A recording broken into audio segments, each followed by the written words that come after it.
guys, it is February, which means one very important thing. It is Body Positivity Awareness Month, or Body Acceptance Month, whatever you want to call it. And then we also have Eating Disorder Week, Awareness Week in this month too. And I wanted to do like a sit down video with you guys to kind of talk about why it is so vital and important, as to why we keep talking about it, posting about it, sharing our stories, because the stats are scary and they are only going up. So we obviously still have a lot of work to do. And just to warn you that in this video I'll be talking about my own journey a little bit, and I'll be talking about statistics. I find that word so hard to say. And just I'll be talking about like eating disorders and body dysmorphia and bulimia and all these things. So if you are going to be triggered by this, please do turn off, or if you feel brave enough to watch, please watch. The body positivity movement was actually founded by two women called Connie and Elizabeth in 1996, and it was used to help women foster their relationships with food and exercise. And as we go into the last week of February, it is actually Love Your Body Week, and this was created by students at the Ohio University to help break down stigmas in society around weight and appearance, and what that really means, and why we are truly attracted to or triggered by certain different body parts or things on our body, or our color, or our hair, or just kind of to break down what it really means. And I just love that there are actually studies and lessons and people that are really trying to make and break ground in this area. A study done last year shows that 13% of children as young as 11 have or show signs of an eating disorder, with a further 46% of those children admitting that they are often or every day on a diet. Imagine being a 9-year-old boy or girl and thinking that you need to be on a diet instead of focusing on your Barbies and your Minecraft and your having the best childhood ever. I used to, not that I didn't take body positivity seriously, but I just did look at it as very surface level. And then when I read the stats that kids as young as like 4 years old were being diagnosed with like eating disorders or body dysmorphia, it broke my heart, especially as a mum. Like, I have a 7-year-old son and I have a 2-year-old daughter, and the thought of them growing up in the world where at this saying they could be, they're not, like, thank the Lord they're not, but they could, you know, have those problems, and that very soon they're going to go into teenage life in the world, and they might develop these problems. It scares me so much, and that's why we need to constantly be working at it to protect like the kids that are coming up, and you know, the next generation to come. And I would just never stop talking about it, because it said, a report from last year says that 1 in 8 adults have suicidal thoughts due to their body image. And actually the male statistic of men, young men especially, committing suicide over their body is rising. And that is so scary, because I'll talk about it later, but I just feel like it's something that we don't talk about, is that it's not just affecting women, that it's really affecting men too. In 2024, it was reported that 1 in 10 women have harmed themselves in some way due to their body image. And it's true that 40% of teenage girls say that their body image issues come from social media, which is why we need to be so transparent with what we look like on social media, show the real us, and why AI does scare me as a woman, a mum, and someone in this industry. And they also reported that 7% of adults have admitted that they have edited their photo with some sort of editing app or like Photoshop. And I think, I need to look at the statistic, but I think it said 4% of women and 5% of men. It could be the way around, but those were the statistics. It was that 80% of teenage girls from the age of 13 and 17 have an actual fear of getting fat. That to me blows my mind, that that's something that is a fear that's on their radar, and second of all, that it's become a fear. Like, when did becoming fat have a fear? And I'm not talking about, there are different types of fat, and I'm not talking about that. Like, I'm not talking about when people become medically or morbidly obese, but I mean, if a girl wants to become a size 16, 18, first of all, it's not fat. And second of all, I'm trying to think other way. Second of all, some fat is healthy and good, and some parts of our body do actually need fat. And my last point to that is we've got to get rid of this kind of what we live in society is that skinny equals healthy. Being a size 4, 6, 8 doesn't mean healthy, and being a 12, 14, 16 doesn't mean you're healthy. I know it really does depend on your body, on your genes, your DNA, like who you are. Some women are the healthiest and eat the healthiest and exercise more and just and operate the best as a 14, a 12, a 16. Some women operate best at a 4, a 6, an 8, a 10, whatever. It just depends on what is healthy for you. And if you fluctuate between a 6 and a 16, you'll figure out what size is healthy for you. But I get frustrated and I want to work on, as a society, focusing on where in life you feel healthiest and not focusing on what size you are, because honestly, size doesn't equate health. And I think we need to worry more about how to be healthy, how to have energy, having good sleep, having good skin, having, healthy organs. And we need to worry about that more than, oh my god, we got a wrinkle, or oh my god, we've got a blemish, or oh my god, like, we've got a stretch mark. Like, being healthy on the inside is so much more important. And like I said before, in the grand scheme of life and what's going on in the world right now, it doesn't really matter. And it's sad that as a 15, 16, 17-year-old, that's your world, isn't it? That's your world. It's boys, it's clubbing, it's, like drinking, it's popularity contests, and it's a weird like, the weird hierarchy that they have at school. And it's sad that is what is your entire world. But I guess we do all eventually grow up. But for some people, by the time they get to that age where they realize that these things aren't important, it might be too late. And that's the kind of scary thing for me, I suppose. That we're not protecting our kids. And I'm not saying it's the parents' fault. A lot of it is out of their control.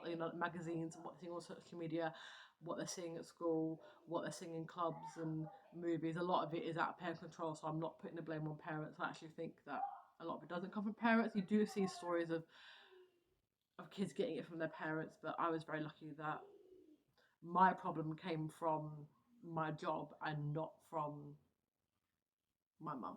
So that leads me perfectly onto my story. If you don't know my story, I'm just going to say it very quickly in a nutshell, because I have said it lots. But if anyone doesn't know my story, I at 18 joined a network marketing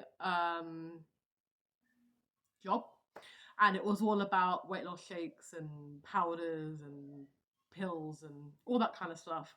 And that's where I got my toxic relationship with eating and working out. I would never label myself as someone who had an eating disorder or body dysmorphia, because I was never diagnosed, and I would never want to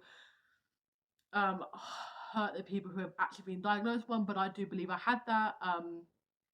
I had a very unhealthy relationship with food. I would starve myself a lot, especially if I had a bad meal the day before. Like if I cheated, I would save my cheat days for big events. I would work out excessively, and I kind of made it my whole personality. I got very small at one point. I kind of scared my friends and family, like with how skinny I got and how obsessive I got, because it all came down to, with the job, you had to always get results to get sales. So I would just constantly try to be losing weight, and I could never get rid of my belly pouch, and that is what sent me in a downward spiral, because no matter what I did, I couldn't get rid of it. And because I was uneducated about health, about our bodies, I just went into a spiral until I left. And I left because I knew I needed to, because I was so tired all the time. I always felt really weak.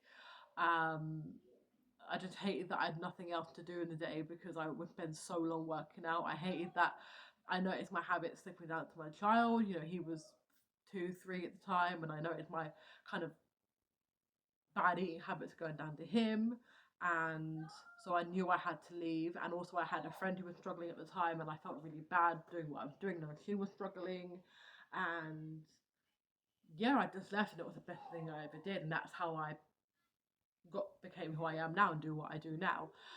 So that is kind of my story in a nutshell. I'm much happier now, um, much healthier now, and um, yeah, I don't think it was worth it at all. But I love that I went through it, and I love what I learned, and I grew, and I became who I am. So yeah, that's a little bit about my story really, and how I kind of got started in doing what I'm doing. I've been doing it for 5 years now. This year is my 5-year anniversary that I've been doing it, and I have such big plans and things I want to do in this industry, and I'm just not going to quit. Absolutely not going to quit, especially now that I have a daughter.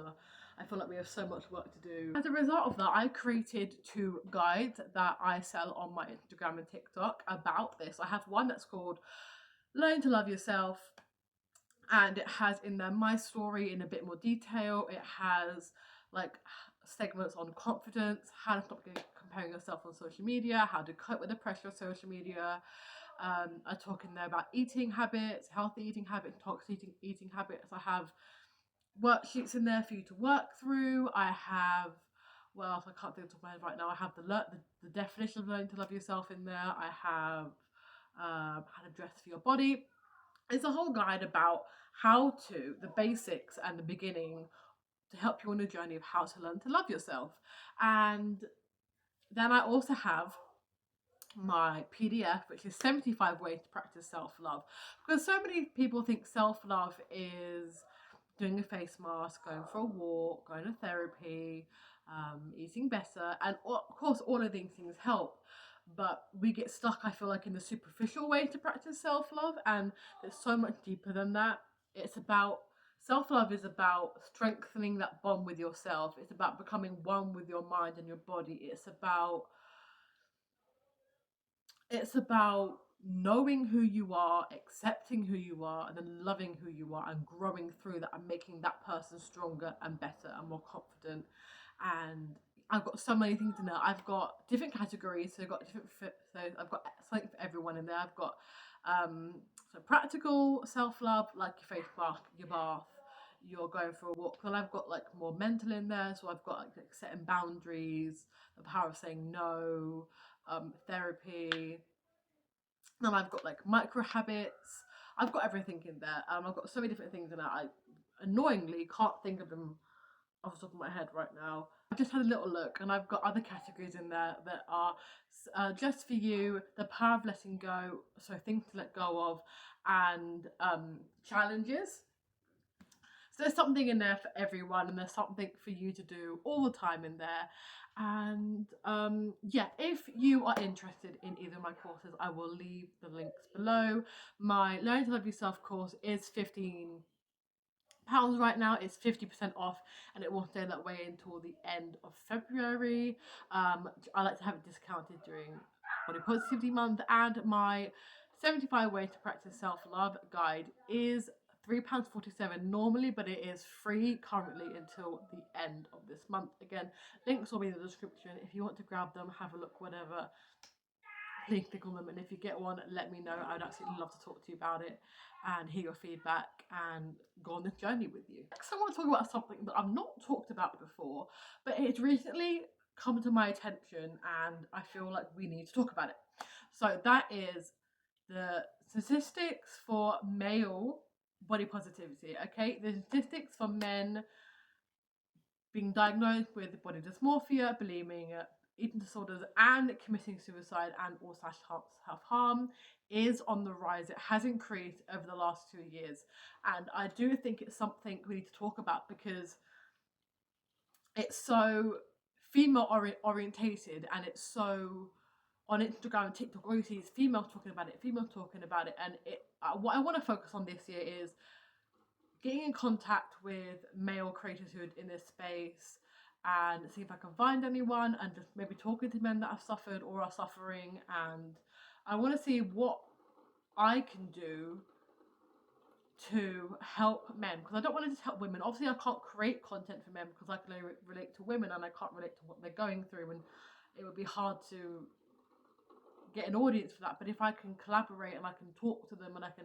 get their message out there and I can help them get their message out there and we can do something together, that is great, because I want to bring awareness to the fact that men are going through it. And I do think that lately the rise has been due to Love Island. Now, I'm not solely blaming Love Island on anyone's body images, men's, women's, whatever. I do know that it does harm a lot. But I do think that all the men you see on there all talk tall, dark, handsome. They're all talking about working out and they're dieting and they've all got abs and they've got really toned legs and they look a certain way. And so same with the women. And I do think that that is really harming young men and teenage men, and the fact that there is this kind of untalked about pressure on the men that they have to be what women want, that they have to be 6 foot tall, they have to be dark, they have to be handsome, they have to have a jawline, they have to have wide shoulders and big biceps and abs, and they have to be toned, and they have to go to the gym, and they have to be able to bench 200 kg or whatever. And there is this kind of like pressure put on men that we don't talk about, but I think a lot of men probably are suffering with and trying to like live up to, and that is where a lot of the problems are coming from. And I do think that just like girls do, boys do get bullied at school for being the fatter kid. You see so many men online talking about, you know, especially like male celebrities talking about how at school they were the fat kid or they were the buff kid or you know, the bigger kid, and they did get bullied a lot for it. And you do also see, you okay?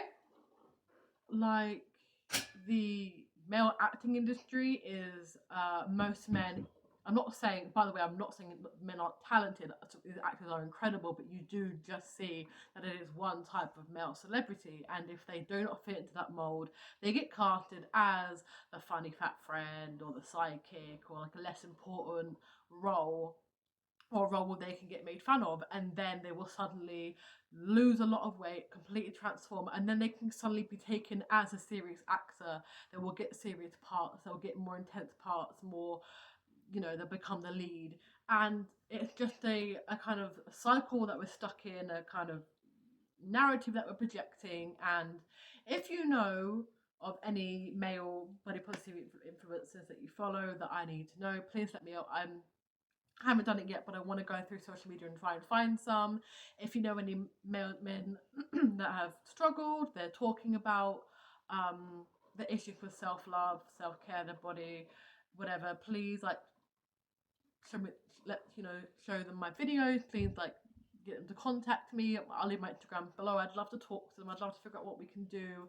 I'd love to know what the problem was so we can figure out how to fix it. You know, I'd love to just get more in touch with that side, because I feel like it is ignored and it is swept under the rug. And like I said, the statistics are going up, which is showing you that it's becoming a bigger problem for men, and we need to nurture them as well, just like we do for women. I mean, there's like thousands of female body positive influencers, and there should be thousands of men as well. I know maybe they find it harder admitting they had a problem or getting their bodies out or creating that kind of content, but the figures are there to show us that they need to be heard and seen just as much as women need to be heard and seen. And I was actually talking to my boyfriend about this the other day. I feel like there's representation now for females. There's plus size models in the magazines, on the catwalk, being presenters, being in the movies, and they're kind of more being like, we rally behind you, we love you, you're empowering, like,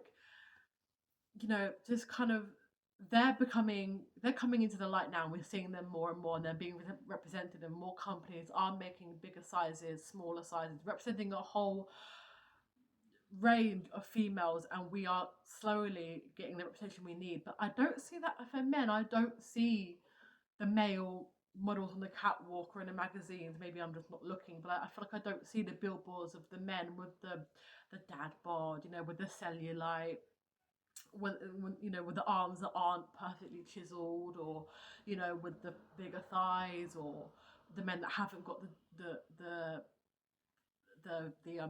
jawline, or the men that maybe are a bit shorter. I feel like they are not represented in the media And that makes me sad because we as women have worked so hard to get our plus size models in the main media and into Hollywood to help women, but no one has stepped up for men.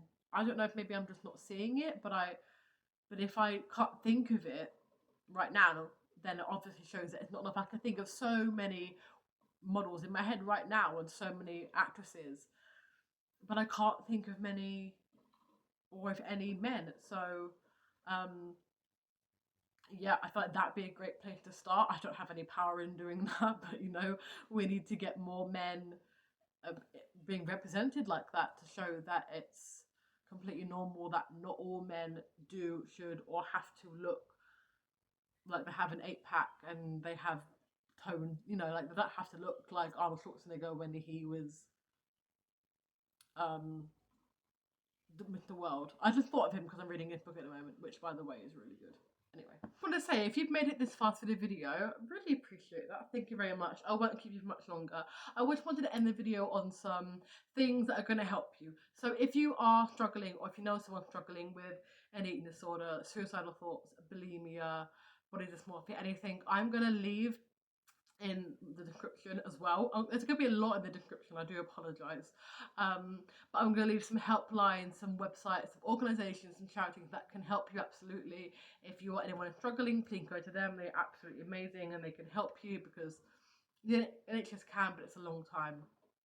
So please reach out to them. There's absolutely no shame in it. There's no shame for asking for help. And we would rather you felt embarrassed because you had to ask and you were here than, God forbid, anything happened to you. So please use the help available. Social media on Instagram and TikTok, they have actually taken great steps into helping us protect ourselves on these platforms. So obviously, as you know, you can block anyone who is